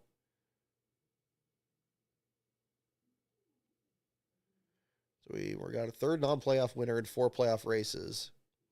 Yeah, see, exactly. Yeah, we have non-playoff drivers winning the races. See, and again, I'm so glad. Chastain, he said exactly the same thing at Phoenix last year when he beat Ryan Blaney. It's like, look, because Snyder was baiting him with that same thing. It's like, oh, the playoffs are everything. You got to win the playoffs. You got to win the championship. Nothing else matters. You got to win the championship. And Ross, you're not in the playoffs. You can't win the championship. Aren't you frustrated that if you won this race, you would probably win the championship? And Ross is just looking at him like he's got an arm growing out of his head. And he's like, no, dude, I want a race. The team wants to win races. We've now had both our cars win races, you know. Yeah, Daniels happened in the spring, and he can go for the playoffs.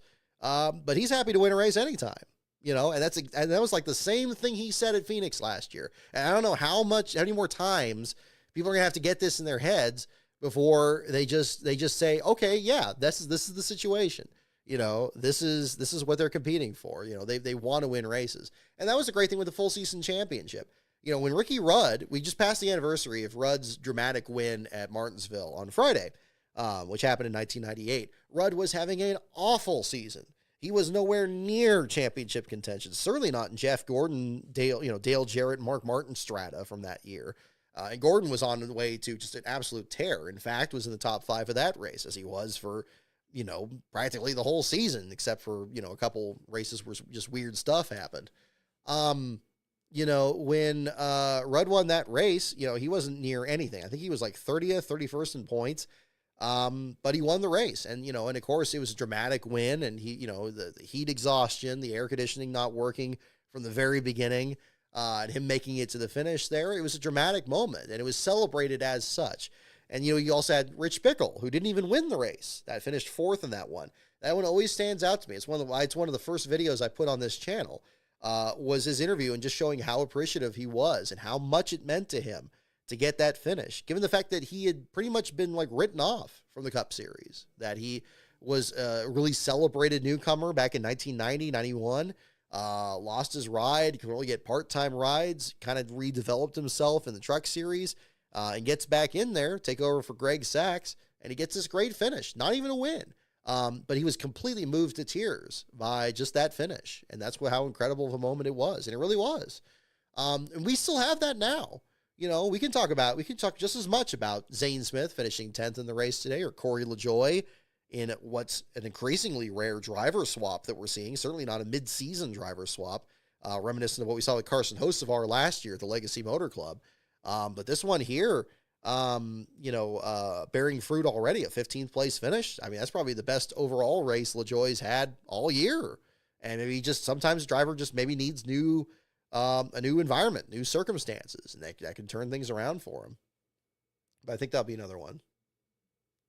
Oh, yes, Jimmy Clemens, thank you for bringing this up. I failed to mention this when I brought up the video script that I recorded for NASCAR Man History, which is coming up soon. The subject matter of it will be revealed in a bit. I don't want to let the cat out of the bag on that. But there is that other video that was pointed out here in, the one here on the Boston Grand Prix. I actually haven't watched that video yet. It's on my list. I need to get into it. But I'm seeing a lot of great comments like yours here as well about just how amazing the production is on that. That doesn't come as a surprise to me. He does a great job with it. GP Laps was involved in it, which is fantastic. So I definitely want to check that out there for sure. But yes, definitely check that out on NASCAR Man History's channel if you're looking for some more bonus content tonight as well. So yeah, oh, we didn't get to the next question yet. Let's get to that. Here we go. This is a good one. What 19-year-old, so keep in mind this is the late 90s, so this may well have changed. Let me read the question again. What 19-year-old was the youngest ever to win at Daytona International Speedway? What 19-year-old was the youngest ever to win at Daytona International Speedway? That's the question. So that would be another one for sure.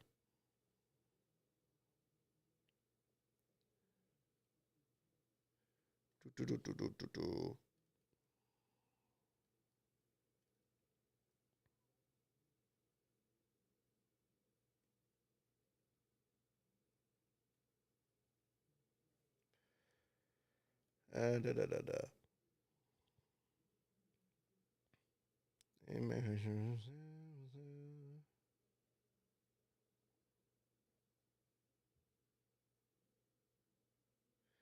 Alrighty.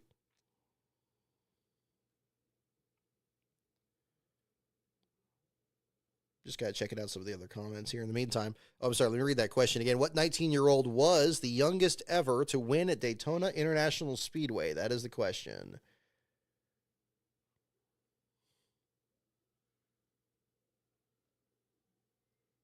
Oh, I haven't seen David Hoot's interview, Matt James. I was just looking at your comment there about the championship format. I'll have to look that up. But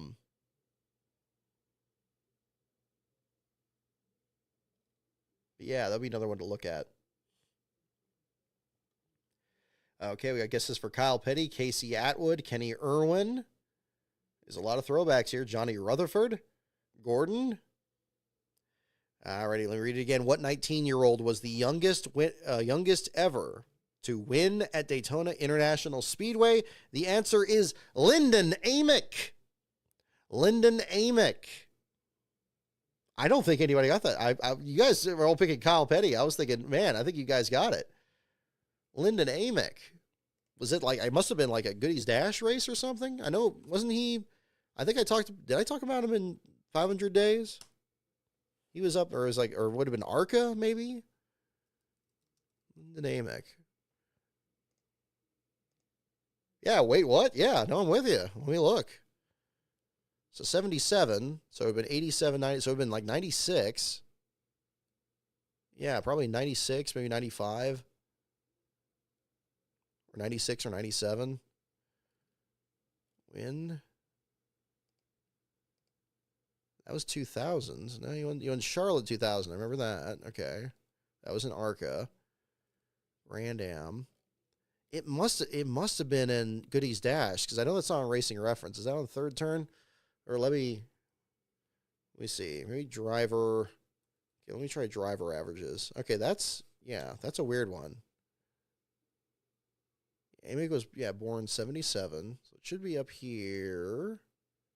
AH, AL, ALE, ALL.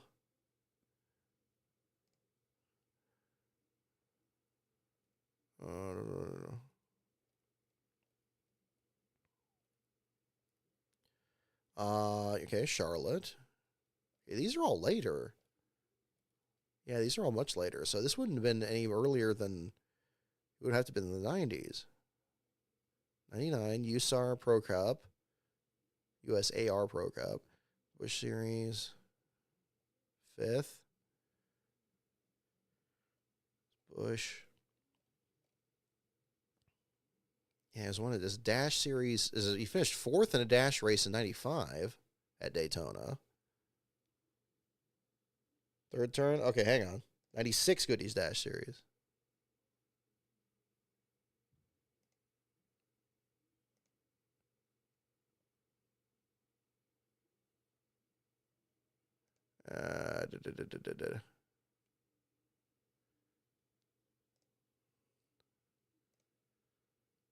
Where is it?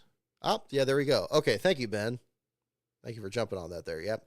This is another point in third turns column here because I couldn't find on racing reference and I couldn't find on driver averages. But yeah, I guess the Goodies Dash stuff is a little bit more limited. There you go. Okay. Wow. 96. Amick Farms as the sponsor. Wow. Okay. Well, hey, learned something new today on that one. That's for sure. I don't know why it only shows his 95 result here. It doesn't show anything at 96 on driver averages. Usually Ultimate Racing History I've found is kind of picked up if Racing Reference doesn't do it, but that's definitely not the case here. Wow. Okay. Okay. Alrighty. One of our staff writers, William Saki, just saw Driven for the first time. He says it's just as bad as everyone says it is. Yeah, well, that covers it. Oh, my goodness. What is this? Yeah, goodness. Twitter is still twittering here. I see. There you go.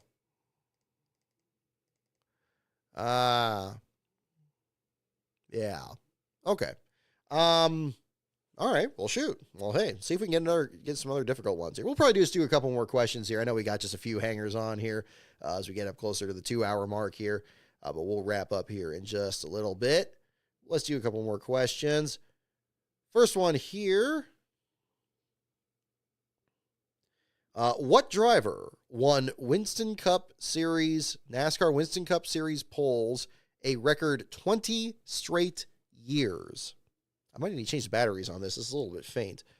Let me read that again. What driver won NASCAR Winston Cup Series poles a record 20 straight years? On the subject of Kyle Busch trying to get the 20th straight season with a win, who is the equivalent with 20 straight years with a pole? Yeah, some movies are so bad they're good. Driven is not one of those. You know, I'll tell you this. I'll tell you plain. I watched Batman and Robin last night. I don't know if the bar has just been lowered or something, but that one I didn't think that was that bad. Like it wasn't. It was silly. It was campy. It was absurd. George Clooney was really bad in it, but you know, I mean, it was at least funny. Like I mean, it was at least goofy. But I wouldn't accuse it of being a good movie. I'd probably rather watch that than Driven. In Driven, everybody's just mean. Like I don't get it. Oh, we already have a call on inspection? Seems awfully quick, but maybe they're speeding that up a little bit. Yeah, it's 5:30 Pacific, so maybe there's that.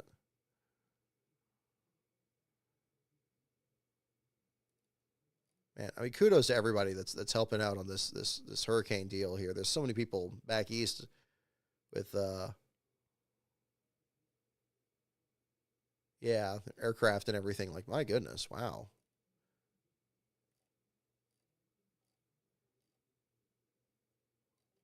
Where we go? Fourth top 10 tied with Josh Berry. Wow, that's impressive. That's impressive too. Oh yes, I was checking at the qualifying or the inspection results. Yep, there it is. 10 minutes ago, Bob Parker's Tech Complete, no issues. Chastain is the winner. Burton and Nemechek cars to R&D. Both of those involved in accidents. So I wonder what kind of stats that'll get pulled. I don't know. There you go. Can't stand Arnie's ice puns. It's bad, but it almost circumnavigates back to just being just goofy. Now, then again, I was kind of doing something else, so I didn't have 100% of my attention. So maybe that was why. Maybe if it had 100%, I'd be like, oh God, when is this over? Like, you know, it could be that. I actually have some stuff on movie content I've been meaning to get to. That's why there's just been such a logjam of stuff here. And then of course last Thursday I got even more content to work with there too. But we're getting there. I mean, it's gonna be good. So we'll do something with that. What driver won NASCAR Winston Cup Series poles a record 20 straight years? I guess it's for Buddy Baker, Richard Petty, David Pearson, Kyle Busch. Get some ice. Yeah, there you go. Ready. And the answer is indeed David Pearson. Pearson is the correct answer. So Glenn 7000, you were all over that.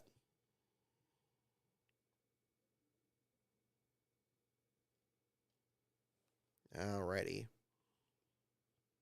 Okay, we'll just do one more question here to wrap up here. Oh, this is a good question. Okay, here we go. Ready. So last question of the evening. Here's a really good one. Oh, well, yeah, if we're comparing the animated series, that's a whole different galaxy. Yeah, come on.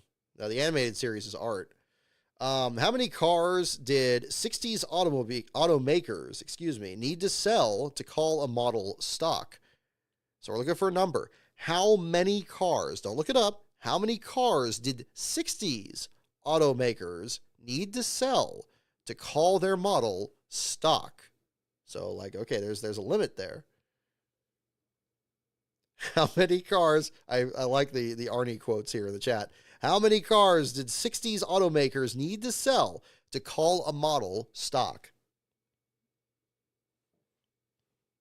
That is the question. 60s automakers, how many do they need to sell for the car to be considered stock? So I'm sure in the context of stock car racing. So they'd be eligible to be used in competition. And we're talking the 60s, which is an interesting distinction because we're talking before, like the Superbirds, or I guess late 60s was really the start of that. So maybe it's, I assume it was the same for that. I did, Craig. Yeah, I just touched on the A's thing there for a little bit, and I think I lost pretty much most of the viewers here in the process, so that's okay. But yeah, that is in an earlier part of the show on here. It's right before, basically, if you're queuing this back here afterwards, be before, maybe about 15 minutes before the second break in this. So maybe about 20 minutes ago. Alrighty. How many cars did 60s automakers need to sell to call their model stock? We got ones for 500, 15,000, 550, 300, 500 days. I like it. How many cars did 60s automakers need to sell to call a model stock? Is the question. Alrighty, and here we go. Here comes the answer. The answer is 500. A lot of you got that. 500. Charles Peterson Jr. I'll count your 500 days as the correct one there, too. Beast of Metal, you got it. Matt James. Baron Von Weebs. Glenn 7000. Racing World TV. I know this by heart. Wow, you guys really got it. 500. A lot of you got it. Change 2 more. Ravens just got a touchdown. Oh, shoot. Yeah, that's going to be the next thing I'll be having on, too. We'll bring out the Bills gear here in the meantime. So we'll find out. See if they can come back from that deficit. All righty. Well, that will... let's see. That will do it for the show here tonight. Thank you so much, everyone, for tuning in. I know it's a little bit of everything here. But congratulations again to Ross Chastain for his first win of the season as we go on to Talladega next week for the Truck Series, Xfinity Series, and the Cup Series here. Just a few Truck Series races left, but Xfinity and Cup joined up for pretty much the rest of this season, so that's going to be exciting. So we have patreon.com. /LastCarOnBrock is my Patreon if you're interested. At LastCarOnBrock is my Twitter handle. And the website, of course, is lastcar.info. Our next show is going to be next Sunday. So a week from this afternoon, we will talk about Talladega. We will see who is going to go below the yellow line, who is going to, what absurd rules conundrum we're going to find ourselves in heading into the Roval. We're going to see if maybe we get a really surprising winner or if we get a less surprising one that wins in a surprising way. Anything is possible, I suppose, but it's going to be interesting to find out one way or the other. So thank you so much, everyone, for tuning in tonight. We'll wrap up for here, and you have a great week, everyone, and I will see you all next time. More content coming to the channel soon. Keep an eye out for that as well.